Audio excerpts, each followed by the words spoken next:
പൊന്നെ എന്നത്തെ പോലെ തന്നെ ഒരു പണിയില്ലാത്തതുകൊണ്ട് ഞാൻ എന്റെ റൂമിൽ കിടന്ന് റീൽസ് സ്ക്രോൾ ചെയ്യായിരുന്നു. അങ്ങനെ ഇരിക്കുമ്പോഴാണ് ഞാൻ സ്വപ്നത്തിൽ പോലും വിചാരിക്കാത്ത ഒരു മുട്ടൻ പണി എനിക്ക് കിട്ടണേ. എന്റെ ഈ മാസത്തെ ഡാറ്റ പ്ലാൻ കാലഹരണപ്പെട്ടു ഗൈസ്. ഈ മെസ്സേജ് വന്നപ്പോ തന്നെ ഞാൻ ആദ്യം നോക്കിയത് എന്റെ അക്കൗണ്ട് ബാലൻസാ. അതിനകത്ത് ബാലൻസ് പോയിട്ട് ഒരു ഈച്ചക്കുഞ്ഞിന് പോലും എനിക്ക് കാണാൻ പറ്റിയില്ല. അതോടുകൂടി എനിക്കൊരു കാര്യം വ്യക്തമായിട്ട് മനസ്സിലായി ഗൈസ്, ഇന്നത്തെ ദിവസം ഞാൻ മൂഞ്ചി. അങ്ങനെ എന്താ ചെയ്യണ്ടെന്ന് കിടന്ന് ആലോചിച്ച് ഒരു എത്തും പിടിയും കിട്ടാണ്ടായപ്പോ ഞാൻ കുറച്ചു നേരം ഇരുന്നാലോചിക്കാന്ന് വെച്ചു. അങ്ങനെ ചിന്തിച്ച് ഒരു വഴിയില്ലാന്ന് മനസ്സിലാക്കിയപ്പോ ഞാൻ അവസാനം ഒരു തീരുമാനം എടുത്തു. ഈ സോഷ്യൽ മീഡിയ ഒന്നും ഇല്ലാത്ത കാലത്ത് ഞങ്ങൾ ജീവിച്ചിരുന്ന ഒരു ജീവിതം ഉണ്ട്. ആ ജീവിതത്തിലേക്ക് ഒന്ന് എത്തി നോക്കാന്ന് വിചാരിച്ച് ഞാൻ എന്റെ വീടിന്റെ പുറത്തേക്ക് ഇറങ്ങാൻ തീരുമാനിച്ചു. അങ്ങനെ വീടിന്റെ പുറത്തിറങ്ങി എന്നെ കാത്തിരുന്നത് ഒരുപാട് അതിശയിപ്പിക്കുന്ന കാഴ്ചകളായിരുന്നു. ഒന്നും ഞാൻ പഴയത് കണ്ടതുപോലെയല്ല, എല്ലാം ഒരുപാട് മാറിയിരിക്കുന്നു ഗൈസ്. വീടിന്റെ ഉമ്മർത്ത് തന്നെ പച്ചപ്പും ഹരിതാപവും നിറഞ്ഞ ഒരു വലിയ ഗാർഡൻ തന്നെ ഞാൻ കണ്ടു. അത് കണ്ട് സന്തോഷത്തോടു കൂടി തുള്ളിച്ചാടുന്ന എന്നെയാണ് നിങ്ങൾ ഈ കാണുന്നത്. അത് കഴിഞ്ഞ് തുള്ളിച്ചാടി പോകുമ്പോഴാണ് ഒരു പൂ എന്റെ കണ്ണിൽ പെട്ടത്. നല്ല രസമുണ്ടല്ലേ?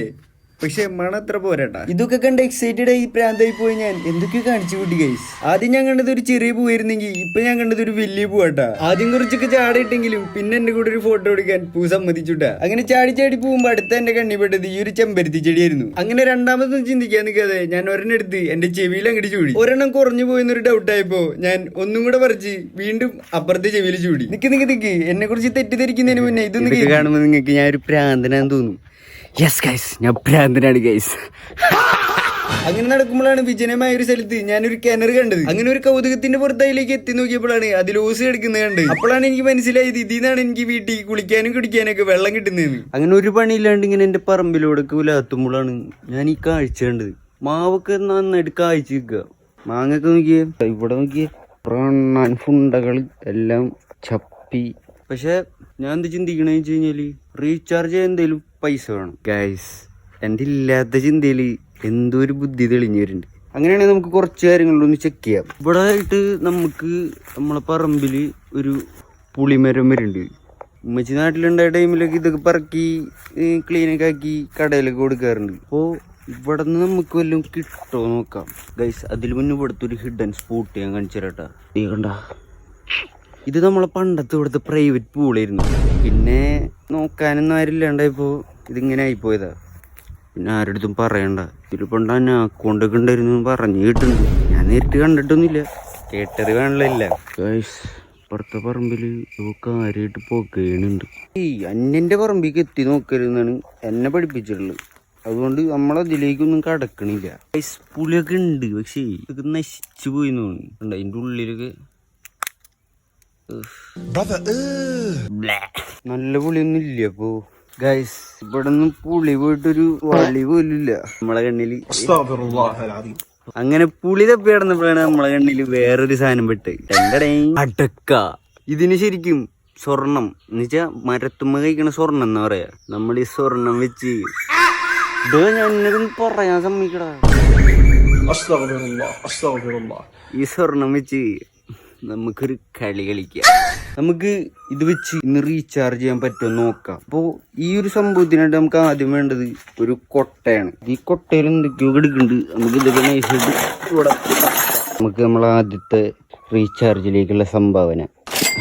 കുറേ നാളിന് ശേഷം പണിയെടുക്കുമ്പോൾ കിട്ടുന്ന ഒരു ഫീൽ ഉണ്ടല്ല, അത് നിങ്ങൾക്ക് പണിയെടുക്കണവർക്ക് പറഞ്ഞാൽ മനസ്സിലാവില്ല. അത് നമ്മളെ പോലെ പണിയെടുക്കാത്തവർക്ക് മനസ്സിലാവുള്ളൂ. പക്ഷെ അജേഷിന്റെ പൊന്നും പറക്കിയിട്ടേ പോകത്തുള്ളൂ.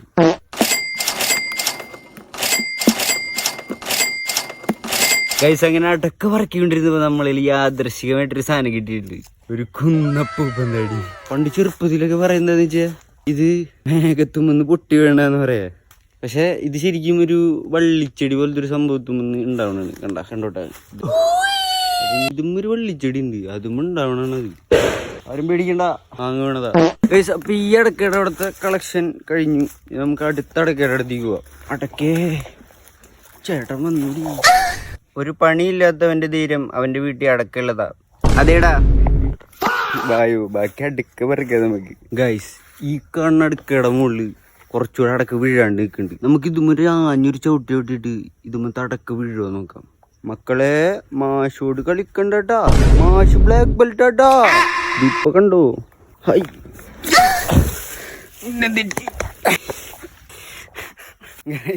പിന്നെ ഒരു ലിഗമെന്റ് പോകാനുള്ള വകുപ്പുണ്ടായി. എന്നാലും നമ്മൾ തളരില്ല. ട്രൈ അഗെയിൻ, ഫെയിൽ അഗെയിൻ, എന്നിട്ട് വീണ്ടും ട്രൈ അഗെയിൻ. ഗൈസ് അടക്ക എന്നെ നോക്കി നിന്ന് ചിരിക്കണ്. എന്നെ നോക്കി നിന്നിട്ട് കാണിച്ചരാടാ, ഇന്ന് നിന്റെ അവസാനടാ. ഇപ്രാവശ്യത്തേക്ക് നിന്നെ ഞാൻ വെറുതെ വിട്ടേക്കണ്. ഞാൻ നിന്നെ വെറുതെ ഒരു ആവശ്യമില്ലാണ്ട് എന്റെ കാലൊടിക്കണ. ഗൈസ് നമ്മളെ പ്രൈവറ്റ് പൂളില് ഫിഷീസ് ഉണ്ട് ഇടാ. ചാടി പിടിച്ചാലേ അല്ലെങ്കിൽ വേണ്ട. നീയൊക്കെ ആന്നേ പറയുള്ളൂ എനിക്കറിയാം. ഞാനേ മണ്ടനല്ല കേട്ടാ. ഗൈസ് ഇങ്ങനത്തെ കാട്ടിക്കൂടെ ഒറ്റയ്ക്ക് നടക്കുമ്പോ നിങ്ങൾക്ക് ഞാനൊരു ഷർട്ട് ഇട്ട് ടാർസനെ പോലെ തോന്നിയാലും കുറ്റം പറയാൻ പറ്റില്ല കേട്ടാ. പിന്നെ ആകെ ഒരു വ്യത്യാസമുള്ളൂ, വള്ളിയൊന്നും പിടിക്കാനില്ല. അതിപ്പോ നാട്ടിൽ നമ്മ ആവശ്യത്തിനധികം പിടിക്കണ്ടല്ലോ. പിന്നെ നിന്നെ കാട്ടിയൊന്നും പിടിക്കണേ. ഇത് നമ്മളെ പണ്ടത്തെ ഫാമാട്ടാ, വലിയ ഫാമാ. ഡാഡി ഭയങ്കര മൃഗസ്നേഹിയായിരുന്നു. സീസൺ ആവണ ടൈമിൽ കോഴീനെ ഇറക്കും, പിന്നെ കൊടുക്കും. പിന്നെ നമ്മളെ പറമ്പിലുള്ള എക്സ്ക്ലൂസീവ് ആയിട്ടുള്ള വേറൊരു സാധനമാണ് ജാതിക്ക. അങ്ങനെ ഒരുപാട് സാധനങ്ങളുണ്ട് നമ്മളെ പറമ്പില്. ഇപ്പോ ഇത് പറഞ്ഞ പോലെ ഇരുമ്പമ്പുളി കണ്ട, പിന്നെ അതേപോലെ മാന്, ഒട്ടകം, സിറാജി. എന്നാള് കാറ് ഇതിൽ കൂടെ കയറണ വഴിക്ക് ഒരു ഹമ്പ് ചാടിയ പോലെ ഒരു ഫീല്. ഇറങ്ങി നോക്കിയപ്പോ എന്താ, വലിയൊരു മലമ്പാമ്പ്.